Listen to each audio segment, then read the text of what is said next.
নবী সাল্লাল্লাহু আলাইহি ওয়াসাল্লাম কাবা ঘরে নামাজ পড়ছেন। আবু জেহেল নাম শুনেছেন?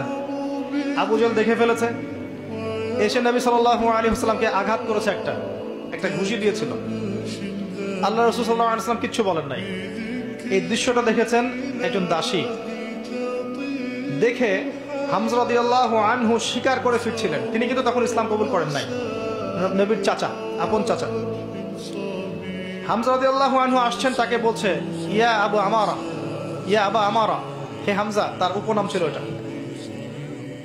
তুমি যদি দেখতে কিভাবে আবুল হাকাম ইবনে হিশাম মানে আবু জেহেল তোমার ভাতিজাকে গালি দিয়েছে, আঘাত করেছে।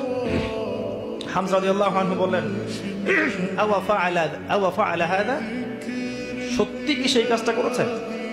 তখন এই দাসী বলছেন ই ওয়া রব্বি, আল্লাহর কসম, সত্যি এই কাজটা করেছে।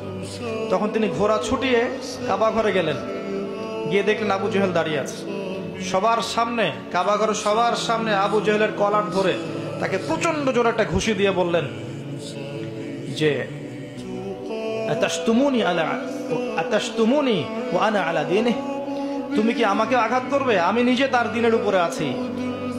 আকুলু মা ইয়াকুল, ও যা বলে, আমার ভাতিজা যা বলে আমিও তাই বলি। রুদ্দাহা ইন ইসতাতা'তা, তোমার যদি ক্ষমতা থাকে এই ঘুষি ফিরিয়ে দিয়ে দেখাও। কে বলেন এই কথা? হামজা রাদিয়াল্লাহু আনহু। এবং ওখানে সাক্ষ্য দিচ্ছেন যে আনা আলা দীনিহি ওয়া শাহিদতু আল্লা ইলাহা ইল্লাল্লাহ ওয়া আন্না মুহাম্মাদার রাসূলুল্লাহ। তোমার যা ইচ্ছা এখন করো। কারো বুকের কলিজা ছিল না, ওখানে হামজা রাদিয়াল্লাহু আনহুকে একটা আঘাত করে দেখায়। এবার তিনি চলে গেলেন দারুল আরকামে, যেখানে নবী সাল্লাল্লাহু আলাইহি ওয়াসাল্লাম তখন ছিলেন।